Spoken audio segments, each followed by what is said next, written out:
Hello and welcome to Your Health Kenya, a platform where we get to learn, uncover truths versus myth in regards to health, as well as just learning everything matters health. For those joining us on YouTube, we have been on a long hiatus, but we are back, and not just on YouTube, but launching a podcast at Your Health Kenya, which you can tune in and find us on any podcast streaming platform. Today, I have a special guest with me, a friend, a sister, and a bold lady who has bravely borne the condition of PCOS, also known as Polycystic Ovarian Syndrome. And she is here with us, and I will allow her to introduce herself. Karibu sana. Thank you so much. My name is Mary Monary. As Trisha has said, we are friends, we are sisters, we are colleagues. I am in the music ministry space. I am a software engineering student. There's so much going on in my life, but I'm happy to be here and just to talk about what PCOS is and what my journey has been. You know, just understanding that condition and just making my way through life with that. Yeah. And I mean, honestly, it's very courageous of you to just get to share your story and journey, just battling PCOS.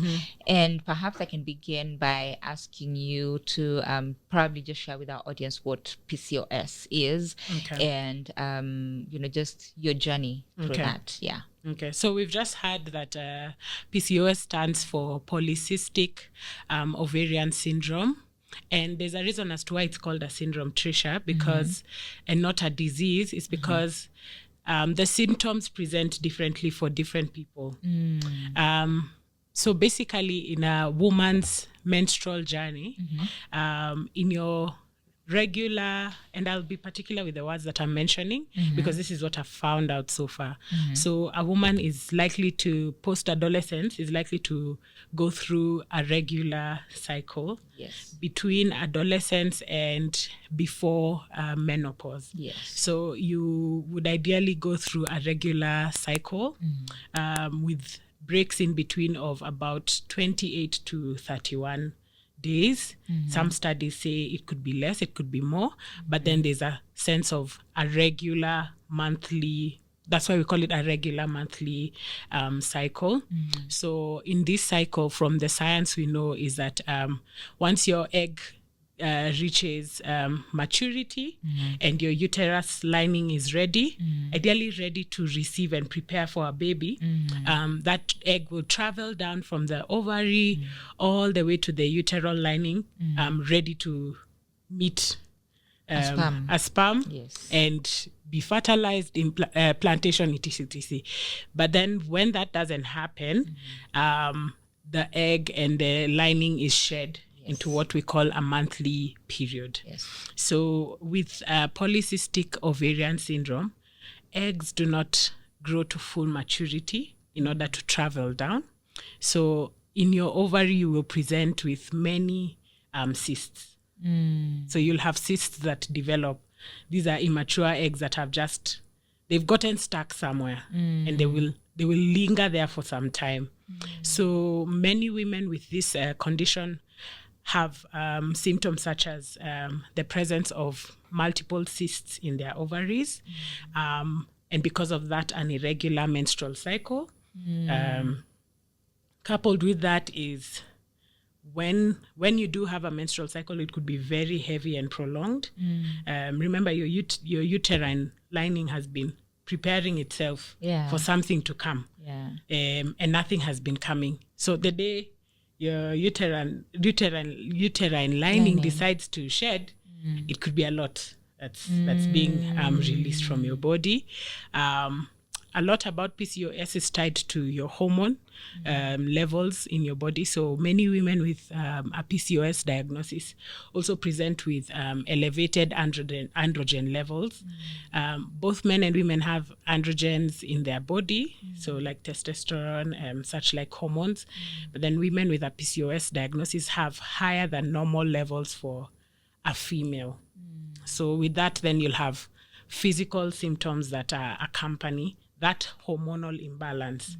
So you could present with hirsutism, which is growth of facial hair. You could present with hair loss as well. It's so interesting. Like you could have a lot more hair or a lot less hair than usual. Your weight can accumulate in certain areas of your body, especially your midsection. This could be tied to gut-related issues because then insulin is also affected for some women who are diagnosed with PCOS. And because of that, your metabolism is affected. So there's a difficulty in losing weight or maintaining like a steady weight figure or range. You could present with a lot of because of this hormonal imbalance tied to PCOS, you could present with a lot of mood instability. The process of a lot of or prolonged menstruation could mean then it's tied to anemia because you're losing a lot of blood, fatigue, mood fluctuations, low energy, brain fog or memory loss. So there's a lot of symptoms that many women diagnosed with PCOS present. However, the ones that doctors will start off with to be able to indicate are likely that you have this condition is the absence of a regular menstrual cycle and the presence of cysts in your ovaries and elevated androgen levels. So those are like three main symptoms. However, then there's all these others that could follow depending on what your condition looks like or the severity of it. Wow, that's quite informative. And, I'm curious to know, when did you first discover that something was off in your body? Yeah, so I remember many years ago when I was in high school. I got my first period way early when I was in class 4 in primary. So between that time and joining high school, I did have a regular cycle. But then something shifted in high school and I started to notice that, I'm missing some number of months and I know I'm not engaging in any sexual activity. I'm not pregnant. What is going on? Yeah. So when I went back home, I told my mom about it. We went to see a doctor, and that's when they did mention that you have PCOS. And believe it or not, Trisha, they left it at that. Wow. You have PCOS, period. Nothing. Wow. Nothing more, nothing to give me more information about that diagnosis. Yeah. But so I went back to school knowing that, I have to be very, very careful with when my period comes. So I would listen, I'd pay attention to what my body feels like, because then I didn't have any predictability with. It's likely to come on week 4 or week 3 of the month, as many ladies would have. So I would wait for, are there any cramping symptoms? Am I feeling off today? Am I feeling very moody this week? Okay, my period is coming. Wow. I remember during that time, it was so difficult because then it would prolong for a long time. I'd go upwards of 12 to 20 days of bleeding continuously. So I struggled with my energy levels. I struggled with fatigue. I used to pack an extra set of uniform in my school bag just to have that in class, just in case anything should happen, or I have some bleeding that I didn't anticipate that day. Wow. My school matron, I used to be one of the first students to arrive in school. So when my school matron would search my bags, she'd ask me, "Are you packing pads for the entire dorm room?" Oh my gosh, yeah. Because we used to buy plenty. Wow. So I really had a difficult time at that point, because I was trying to understand what's happening to me, and then just trying to deal with everything that was happening on this other end, with having long gaps in between a monthly flow. And when this flow would come, it would be heavy, it would be prolonged, it would be painful. I mean, I really struggled through high school. Wow. And that's Oh, that's a lot. That's Yeah. really a lot. And Yeah. I think, the reason for me why I felt it's important to have these conversations is because I realize, the society is quite ignorant, Yes. about some of the challenges that a lot of women face, Yeah. and I think, just using this platform to educate the public about some of these Yeah. challenges so Yeah. that we can know how to handle a friend, a sister, a colleague, a workmate, or a schoolmate. Yeah. We can be able to know just how to care for them, and Yeah. support them Yeah. through the different challenges that they Yeah. are going through Yeah. in regards to reproductive health. Yeah. And just from what you've shared, I wanted you to just unpack the weightiness and the impact, in terms of just how this condition affected your mental and your emotional well-being just Yeah. throughout the years from Yeah. your teenagehood till Yeah. where you are right now. I think first of all, Trisha, it's so sad that in our society as women, there's shame associated with your menstrual health. Yes, You know, a lot of having a shame. period seems like a shameful experience, yet it's just a part of your life process as a woman, as a Yes. female. Yes. So already, sneaking to put that pad in your pocket, to Yeah. quickly run to the loo. And when it drops, it's embarrassing. Oh my gosh! Or should you have an accident and we can visibly see on your dress or your trousers that there's some blood staining. Yeah, the It's shame that comes the with shame it. that comes with that and the embarrassment. So I did have some accidents growing up, and I remember going through a cycle of feeling shameful, feeling embarrassed about myself. Like, God, why did you make me a woman if this is what it looks like, Yeah. And being, there's people who tease, people who'd like, I don't want any association with you, or it looks like you don't take care of yourself, like you're not responsible to manage yourself, That's true. So I really battled with my emotional well-being. I would blame myself. I'd ask myself, did I cause this? Did I bring upon myself this condition? Did I sign up to go through this? Will I be okay in future? Because then, with getting very, very limited information from the doctors that we were visiting around that time, I was led to look online for information. So I would Google here and there, listen or watch a video here and there on what PCOS is all about. I'm trying to understand. Then I didn't know that there was a connection between hormonal imbalance and PCOS. Everything was just channeled to the reproductive system and what PCOS could lead to. Yeah. So you're hearing there's ovarian cancer here. It could lead to endometriosis. It could lead to infertility. Yeah. And I'd ask myself, God, if I ever have a family in future, so I will never have children, will I struggle at that point? So I really went through a lot in my mind. I'd get anxious thoughts about where I am presently, what my life would look like in future. Am I going to have to make this investment in, I don't know, buying whatever kind of, all manner of female hygiene products just to be able to sustain a very, very heavy flow? Am I going to always be on iron pills? Like I really struggled emotionally. Yeah. And then now with my mental health, that struggle did fester some feelings of anxiety and cycles of depression. Then later on, I did discover that a hormonal imbalance in your body can also affect these moods that we have, the mood swings. in our bodies. So I really struggled with self-blame, self-hate. But then later on, I now start to see the connection between having a hormonal imbalance and what that does to like my mental health, Yeah. With more information, I've been able to see how like stress is such a trigger.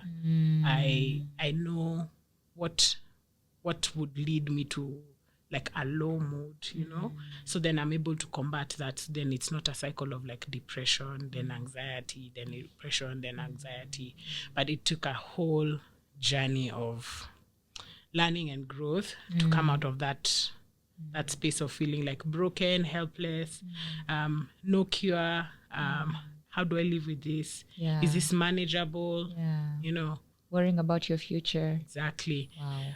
Will I find someone who will be willing to, embrace journey. this and journey along?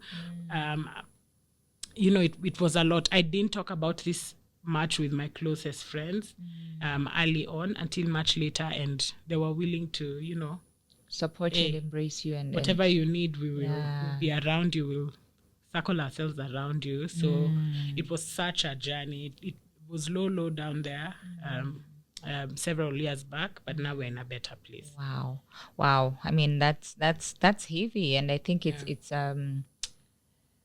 what you shared is information that I believe a lot of people need to be aware of, so that you can be able to know how to care and support people around you, women around you who are facing the same challenge. And you've mentioned a lot about hormonal imbalance, and I think in the next couple of episodes I'll definitely have to bring medical experts who will get to unpack some of these triggers and causes of some of the reproductive health conditions that we get to see in a lot of women. But I know hormonal imbalance is one of the biggest, triggers and causes of some of the health conditions that we get to see. I agree with you completely.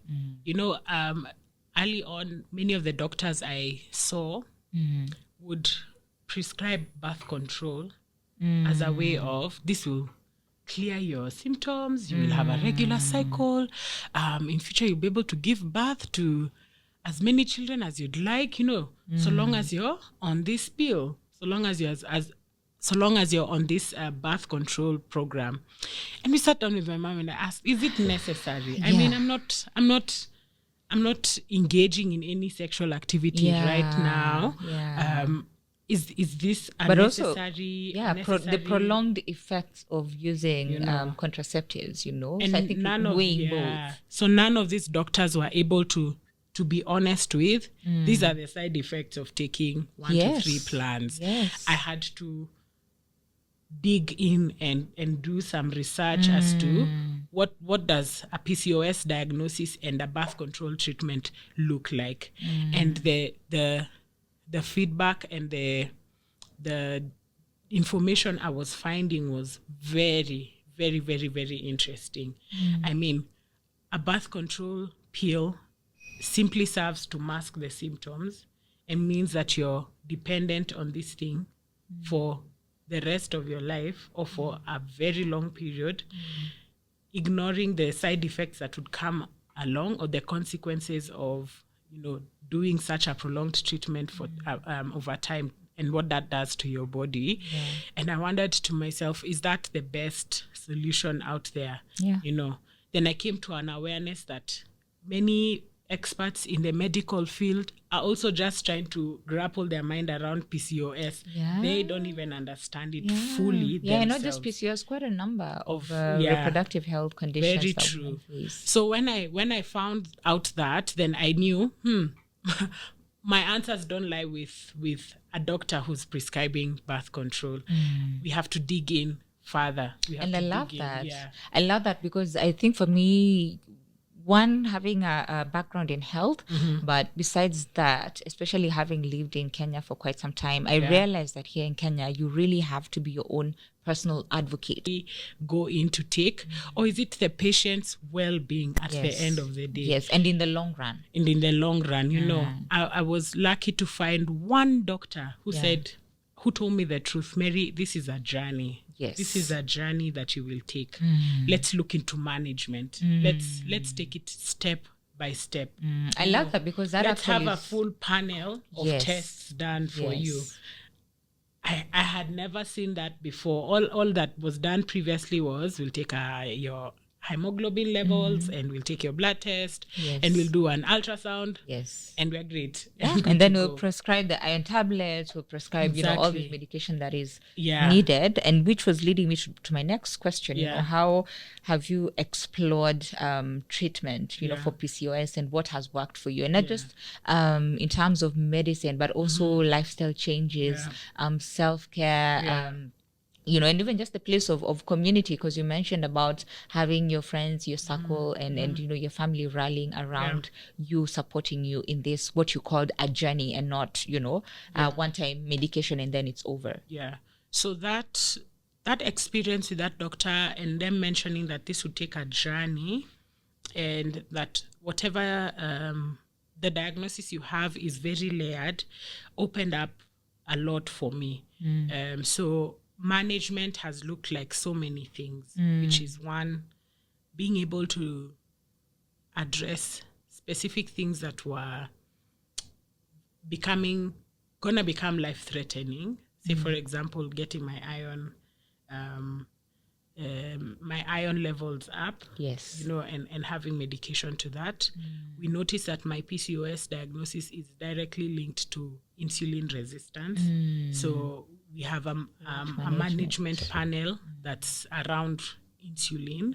It's me making lifestyle changes with what Your I diet, consume, yes. my movement, and how I balance out what's happening in my mind. Yes, in terms of stress level, managing stress levels. Because we looked at how my cycle was behaving and what was going on in my life for a period of 2 years with this doctor. And we were able to identify... it takes a whole lot of patience, Yes, we were able to identify where you were having many issues. There were stressful events happening around that time. So stress is a direct link to what's happening in your body physically.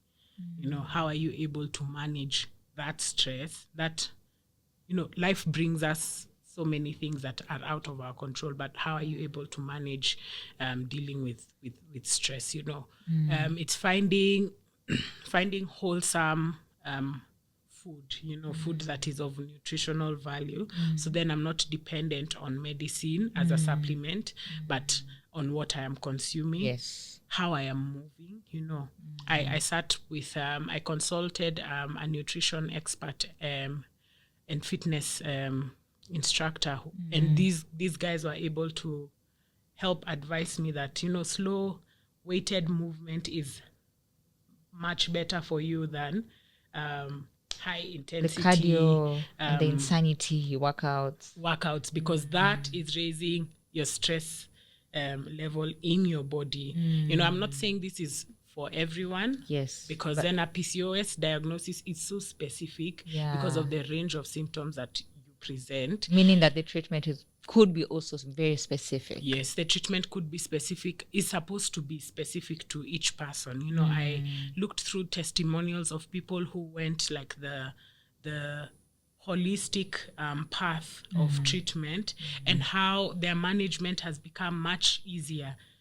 I had a season where, and I think I need to get back there slowly. I had a season where I put out a lot of processed food, I cut out sugar, I reduced my wheat intake significantly. I ate more green vegetables, iron-rich foods, protein-rich foods. And I kid you not, Trisha, I had a consistent flow for about 5 to 6 months before it disappearing again, and we were able to take like, are you happy? Great. And then we continue with the cycle. But it's, are we looking out for the longevity of your life and for it to be as wholesome as possible? Am I taking control of how I take care of my mind and my body, more than just looking for a quick fix that will solve that symptom or solve that issue presently, and that's it. That's what treatment has looked like for me. I'll advise anybody who's struggling with a PCOS diagnosis at the moment to know and to see that your way to management, your way to treatment is not gonna be a quick fix. It's gonna be a process that you slowly get to. It will take some time, but your body has a way of responding to the changes you give it.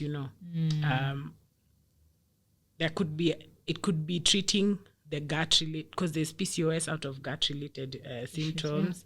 It could be targeting that root cause, then the symptoms reduce on this other end. It could be tackling the insulin, then the symptoms reduce, It could be tackling those androgen levels, then the symptoms start to reduce. So for everyone, it looks different, but it's not a quick fix. Yeah. You won't take something for a month or two, and then you're good to go. This is a lifestyle change. It's 360. It's you taking time to help your body come out of a state of imbalance. It's been locked in for a long time. Wow. That's incredible. And I think one of the things that I loved from what you shared is just finding a doctor who is willing to walk that journey with you, and who's not about quick fixes, next patient. And I think it's very important to just make a mention for our viewers, especially here in Africa and in Kenya, take time to find a doctor who will walk you through the condition that you're facing, because some of these health reproductive issues and conditions are not a one-time fix situation. Some of them are very recurrent, so finding a doctor who can journey with you, who can go the mile with you, to ensure that at the end of the day, he's looking at the holistic, they're looking at the holistic, nature, but also just the longevity of your life is very, very key and important. And also that leads me to my next question, which is how has PCOS affected the quality of your life? Because sometimes we also don't talk a lot about that, how some of this condition affects the quality of our lives, our careers, our relationships. And so can you help unpack from your own personal journey in that regard? I think in the beginning, I really suffered because of that self-blame. I would isolate a lot. I'd feel like I'm the only one going through this. I'm the only one struggling. I'm the only one who is not normal. So I really struggled alone. But now, funny thing is, this diagnosis leads me to see how important it is to take care of yourself. How important it is to have a holistic sense of life. We've been given such beautiful vessels to live in.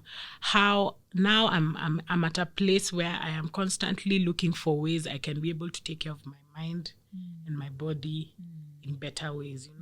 I am more interested in what my health looks like physically, socially, and mentally because of what PCOS has done to me. It's me because stress is such a trigger. It's what kind of environment am I in?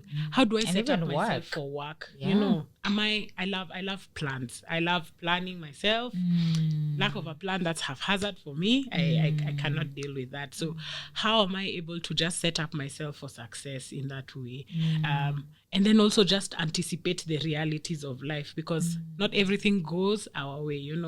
That helps me manage stress. After a long day's work or a long week, am I able to find things, ways and spaces to distress? Am I engaging in things that I'm passionate about, things I enjoy? How do I spend my time off work? Am I just scrolling into the night on social media? Or is there an opportunity to laugh with a friend or family? Is there an opportunity to read a book? Go away, go out of town for a bit, spend time engaging in a creative hobby. So that has helped me, like, mentally. Am I able to I was very closed in with these conversations and the things that I would struggle with. But now I find comfort in being able to express or share with someone whom I trust whatever it is that's going through my mind, so we can process together, and then the stress doesn't get to me, physically. What am I consuming? I know I struggle with the pastries here and there. With the bread. I love fresh bread. I'm particular about the bread I eat. I mean, who doesn't like a juicy plate of food? But then at the end of the day, I have to keep telling myself, take care of that body, care of that body so it can take care of you, for as long as possible, or as long as the Lord gives you life. Take accountability, be responsible for it. I know for so many women, we struggle with what we look like, in terms of the weight. fashion is designed to a specific body shape. Sorry to say, the media presents that this is what a beautiful woman is, and this is the rest is just like Others. we don't want to say what we're trying to say, no, but it's you being able to be so secure in who you are, and knowing whatever it is you're doing is leading somewhere. I mean, with a lot of PCOS diagnoses, presentation of fat accumulation in your midsection, for example, that I know is a struggle for so many ladies. You struggle with how you look like. And how do you handle that? Because, there are people who are very oblivious, and so they would throw in those comments of, like I remember the other day I was with a friend, and a guy was coming to, because he'd parked behind us. He came to remove the car and was like, hey, na umekula kumshinda, such subtle remarks that are not, know. I remember once someone telling me, hey, Mo, is it that you're losing weight? I'm umeva black, Leo, And it crushed me. Real talk, it crushed me on that day. But it's that, exactly that they're so unaware. They're so oblivious. They're so uninformed. Yes. So they don't know that whatever is happening to you it's not as a personal result. choice. It's not a personal choice. It's as a result of so many layered things. So many. Some of us are struggling uko in the gym with 10,000 workouts, and it's not cutting it. It's not cutting it, simply because we are so misled and we are so pressurized to this quick fix. This quick fix to a problem. Our bodies as such, our bodies they're like a sponge. They will receive what you give it. That care, that sense of awareness to what you need, what you specifically need, is the solution to a lot of the challenges we go through, more than whatever people will have to say. It's opening you up to see, where has your confidence been? Is it on the validation that people will give you, or is it in your personal understanding of self-worth? Where have you placed your truth in? Is it on what people will say? Because that will change. Today you will be beautiful. Tomorrow, to someone else, that's not the case.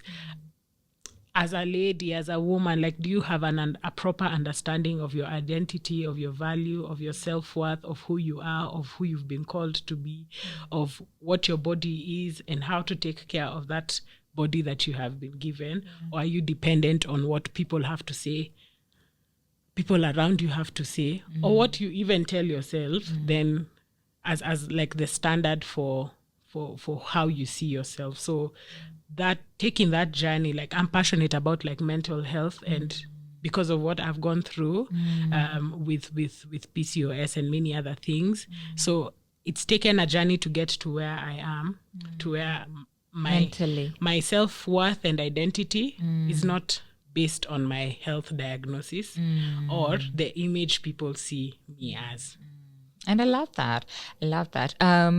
Even as we almost come to the end of our today's conversation, I wanted to find what kind of resources or support group have you found that has been valuable to you battling PCOS, that possibly you can share with our audience, and also just the importance of support groups in the journey. Yeah. So I think, one, just having family and friends who care to listen, care to help, care to support in one way or another is so important.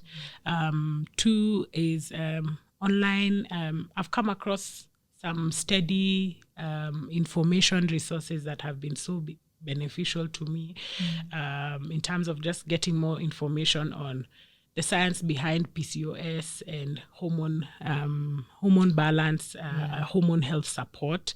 So locally, there's a foundation that's run by Shiru Wasoksi called the PCOS Foundation Kenya, that has a really good resource toolkit for women who have a PCOS diagnosis. They have regular meetups and forums to be able to bring people together, get more information. I found their online platform very, very, very beneficial. There's a doctor called Alisa Vitti who's written on a lot about reproductive health. I don't know how many women have come across an app called My Flow. Alisa Vitti is a founder, she has a book written, a book titled The Woman Code, that has been so beneficial in me understanding what's happening to my body and that direct relationship between PCOS and hormone health. And just the lifestyle change being the best management and treatment you could ever get for PCOS, more than medication or surgery, etc.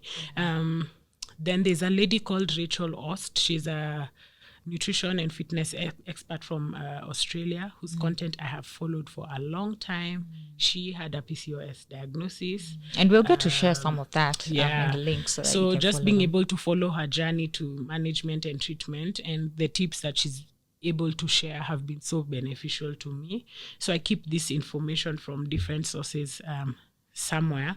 So I'm able to constantly educate myself and make necessary changes, seek information on supplements to take, foods to eat, There's the cycle syncing, for example, eating to support your monthly cycle and the different phases a woman goes through.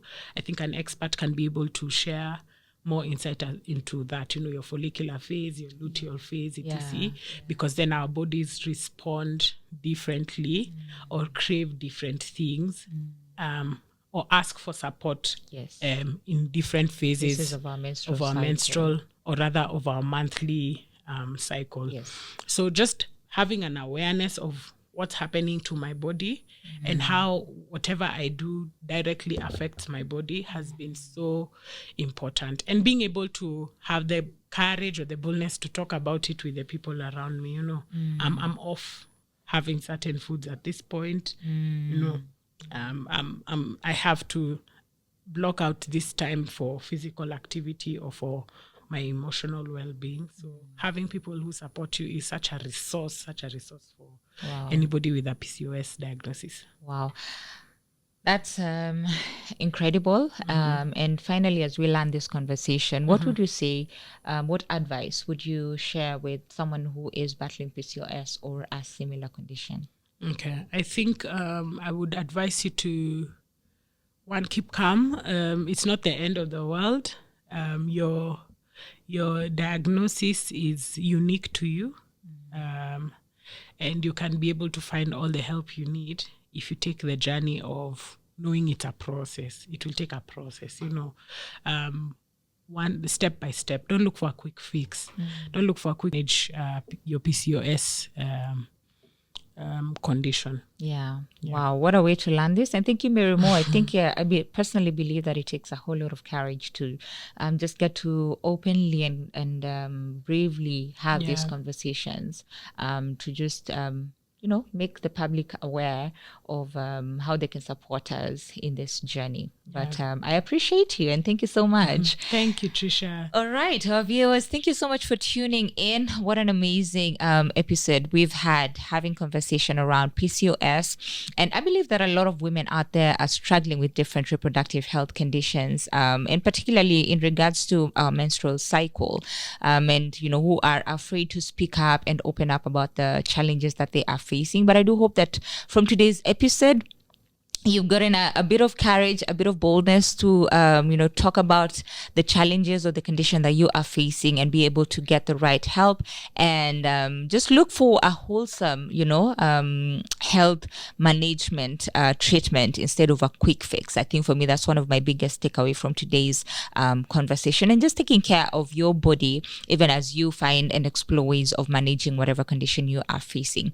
But that's it for today's conversation. I look forward to having you again as we continue exploring different discussions and topics around reproductive health, issues that a lot of women face, and just finding a space where we can get to encourage, empower each other, and just get to learn about some of these conditions. Until next time, it is a goodbye from me.